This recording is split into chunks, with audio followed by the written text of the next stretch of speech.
It's time to check out these 2015 Hare Jordan 1 mids that came out the day before Easter.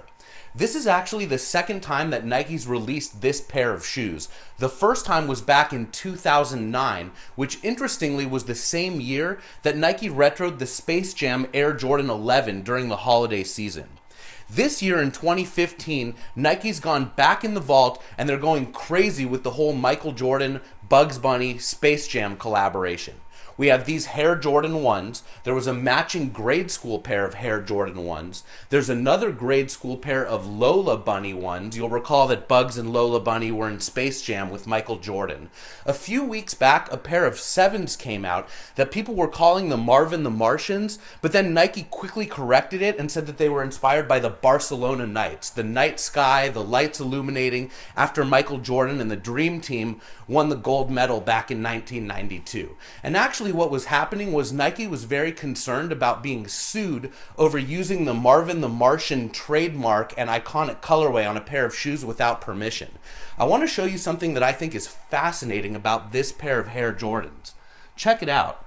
The box lists these as Air Jordan 1 Mid WB. WB is Warner Brothers. So this was an actual collaboration with Warner Brothers. Nike didn't just go ahead and rip off Bugs Bunny and make these shoes. And there's no way that they could. Look at the tongue. You've got the Jumpman logo with Bugs Bunny.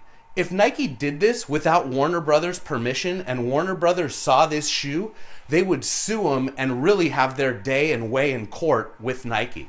Against a big, huge company that has lots of money like this, Nike's not going to just go ahead and rip it off. They're going to have to go and work out a partnership whereby Warner Brothers is going to get some of the money associated with the sales of these shoes. Now, obviously, the Marvin the Martian Barcelona Nights 7 was not a collaboration, and so Nike was trying to be very careful to make sure that they weren't going to be sued by Warner Brothers.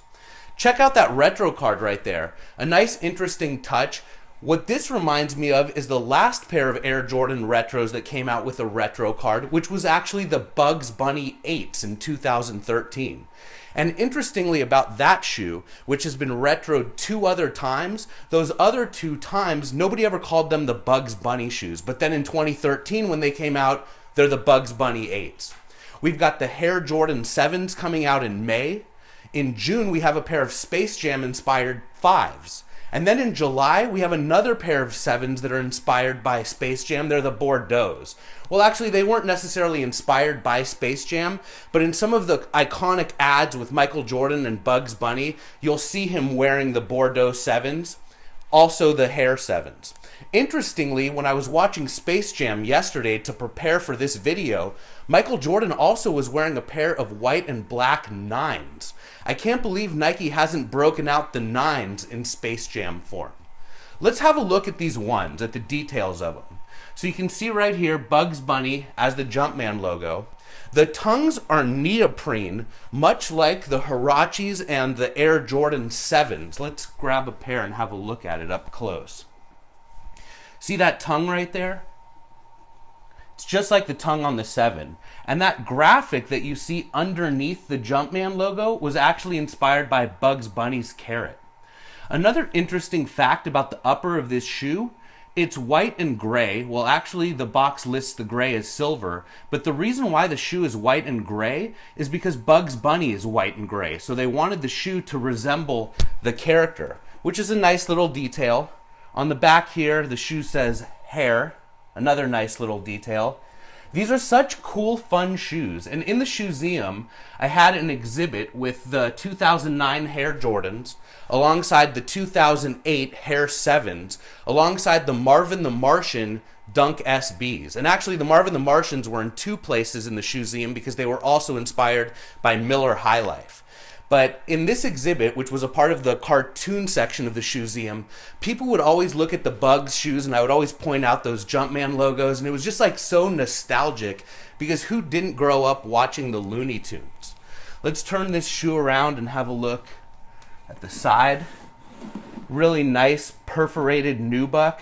By the way, the difference between nubuck and suede, nubuck is the outside of the leather, brushed down to make it sort of soft and furry, whereas suede is actually the other side of the cow leather or the cow skin. So you can see the nubuck all over this shoe, mixed up with leather, again with that neoprene tongue. It is a really good looking shoe, and it's not very common for Nike to be releasing Air Jordan 1 mids and have them sell out. But of course, when they do it with an iconic collaboration like Bugs Bunny, they're gonna sell out. So it seems like they're going crazy with Space Jam this year. What I hope that they do over at Nike is surprise us with Space Jam 11s. I think that if they're going to go into the vault and do a big to-do about retroing Bugs Bunny and Space Jam shoes, they would really be doing a big disservice to sneakerheads by not retroing the Space Jam, which is the best of all of them. Let's have a look at this shoe. Black patent leather, blue accents. That is a gorgeous shoe right here. And what I'm hoping that Nike will do, if and when they bring this shoe back, is put the number 45 on the back here, which was just like the PE that Michael Jordan wore when he broke out the Space Jams way back in 1995 against the Orlando Magic. We've seen Nike go back and try to make a lot of the Air Jordans more true to form, more like the shoes that Michael actually wore and played in. That's been a part of the whole remastered line. We saw on the recent Chicago Bulls 10s that came out that have been dubbed the double nickels that Nike went and put the number 45 on there. I think it's time for Nike to put the number 45 on here. How great would that be? And that would definitely be the way for Nike to fully take advantage of retroing the whole Space Jam Bugs Bunny line. It just wouldn't be right for them to only crank out Hares and 7s and a pair of funky 5s that they're calling the Space Jams. Let's do it right and do the 11s. Anyway, it's been a great pleasure introducing you to the 2015 Hare Jordans, setting them up alongside the Space Jams. Let's all keep our fingers crossed and hope that Nike cranks out some Space Jam 11s with the number 45 on the back.